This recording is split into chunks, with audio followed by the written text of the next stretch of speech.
Hi guys, Athena's here, and I just wanted to let you know I'm working on a new project, and a lot of it has to do with this plant in my yard. Oh my gosh. So I planted this because I just want to show you the alternative. I planted this on a wall because I would have had that. I don't know if you could see that, but that it looked like a prison or a penitentiary back here, like to come out and just stare at this like gray block wall. So I planted this so it'd be lush and green and attract nature, and indeed it did. And then what I have found out lately is that I'm looking into some protocols for Lyme disease. Now, if you know anyone with Lyme disease, or you've been suffering from Lyme disease, or you've been undiagnosed, or they've diagnosed you with all kinds of other things, and you're like, this doesn't fit, something else is going on here. It could be Lyme disease. And this plant, and I have to tell you, this plant, and it's growing on my wall near my swimming pool, okay? This plant hardly has needed anything from me. I just kind of did it because it was full sun. It would grow on the wall. It didn't need a lot of water. I live in the desert. But really, this plant comes from the Amazon. It's used to like the rainforest. And it grows beautifully in most areas. If you could get it out like on a wall or outside of your house, it's very intrusive. You can see like here, my gosh, see all of that bark and all of those vines. All of that is medicine. And so I'm going to do a Lyme protocol because what I found is they're not doing much with Lyme at all. And I looked at all the agencies, all the places that you normally look to for studies and research. They'll go unnamed. They're in the news enough right now. But what I found is they had very little information. It was stem cells and antibiotics and courses of antibiotics for Lyme disease. And once you've been through that course of antibiotics, I'm not really sure where you go from there. So I'm creating something. And if you follow me, I'm going to continue and I'll show you how to do it. If you are inclined to plant this, which is such an easy plant on a back wall of your property or something, cat's claw, and let it grow. Oh my God, it's an amazing plant.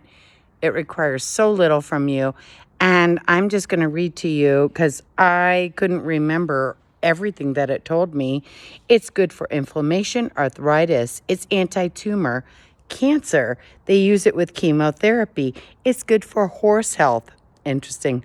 What else have we been taking that's good for the horses? They call it devil's claw, and they use it in horse health.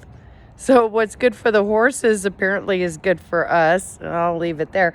And AIDS, DNA repair, cellular protection, hormones, parasites, digestion.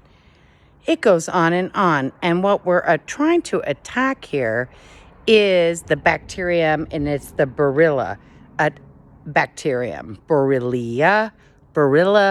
I'm not sure how you say it, but that's what we're attacking. There's very little research on this.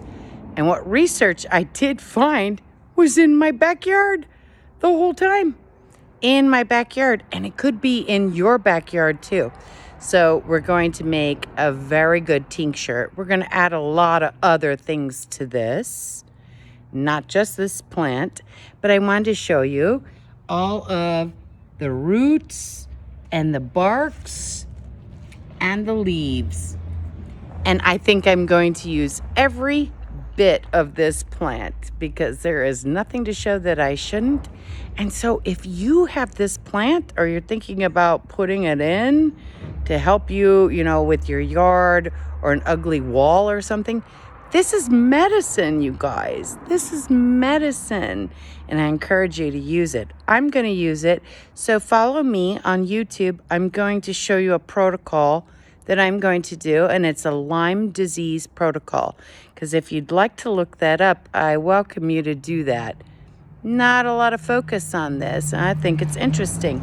Tick-borne illnesses have increased over the years.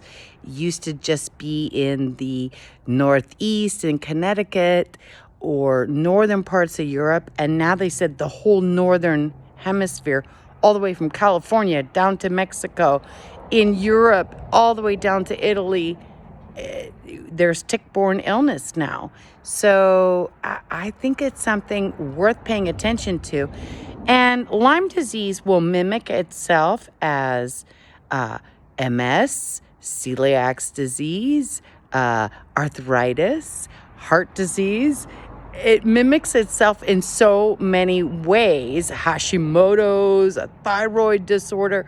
It's like it goes misdiagnosed constantly, when the fact is, as a kid, or if you like the outdoors, you probably were bitten by a tick, and it's a tick-borne illness. So nothing to get too nervous about.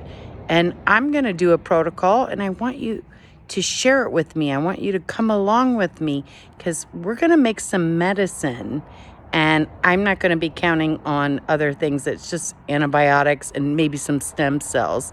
And these are your top universities, and that's all they have to offer you. No wonder if you have Lyme, you have felt like there's no hope.